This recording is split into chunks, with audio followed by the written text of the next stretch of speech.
All right, welcome to the Explainer. So, have you ever found yourself just staring at a super complex, multi-layered JSON file thinking, how on earth do I get this into a database without it being a total nightmare?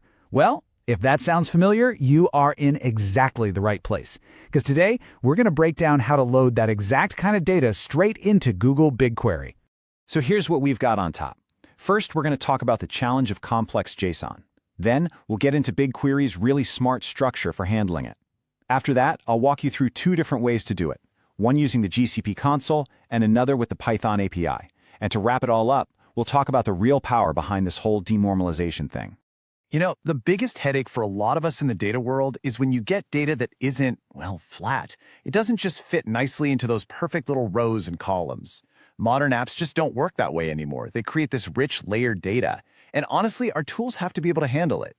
So picture this. You get a data file, right? Maybe it's from an API, maybe it's a stream, and it's just packed with objects inside of other objects, lists of things. You know the drill. The old school way was to try and flatten it all out. But man, that's slow, it's a pain, and you totally lose the rich structure and all that valuable context in the process. And this is a perfect example of what I'm talking about. You've got your main product, right? But then all the nitty-gritty details, the price, the color, who made it, they're all tucked away or nested inside this product details object. It makes perfect sense to group data like this, but your standard, traditional database, it usually has a really hard time with this kind of native structure. So, what's BigQuery's secret sauce? How does it solve this?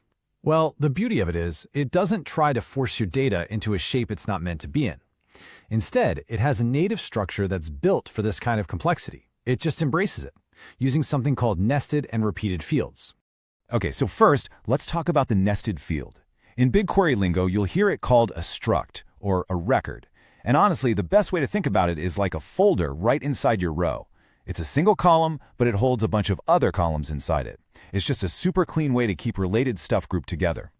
Then you've got the other piece of the puzzle, the repeated field, which is really just a fancy way of saying an array. It's a column that can hold a whole list of things, all of the same type. So think about a customer with multiple phone numbers, or maybe a bunch of sensor readings from one device. You can just stuff them all into a single cell for that one record. Super efficient. And this right here, this comparison, is where it all clicks. The traditional way, you'd have this tangled web of tables, facts, dimensions, and you'd have to do these really complex, and let's be honest, really slow joins to put everything back together. But with the BigQuery model, you just don't. You keep everything in one single denormalized table. The big takeaway? No more painful joins. Okay, theory's great, but let's get practical. We're going to look at our first method, using the Google Cloud Console. And you're going to see just how easy this can be, all thanks to one really smart feature. All right, so the process itself is dead simple.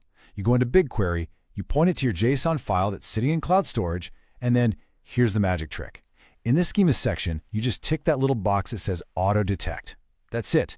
Because JSON is self-describing with all its keys and values, BigQuery can just read it and figure out the entire table structure all by itself. And boom, this is what you get. Look at that. BigQuery just gets it. It sees that performance field and goes, ah, that's a record. It's got other fields inside.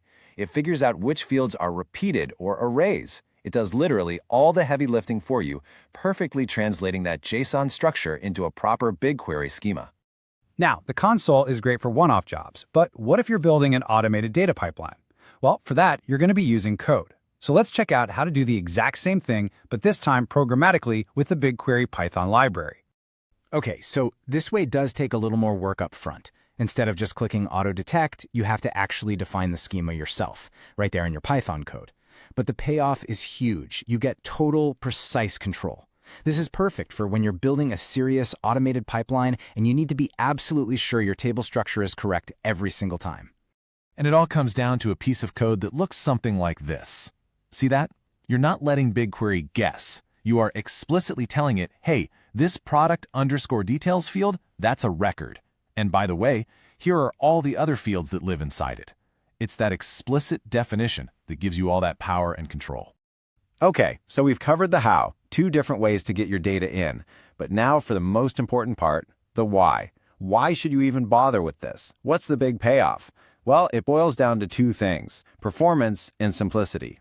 And it really is this simple. Instead of managing a whole mess of tables and writing crazy joins just to get a complete picture, you get one powerful, easy-to-understand table. All the context you need for a record is right there, tucked inside that single record.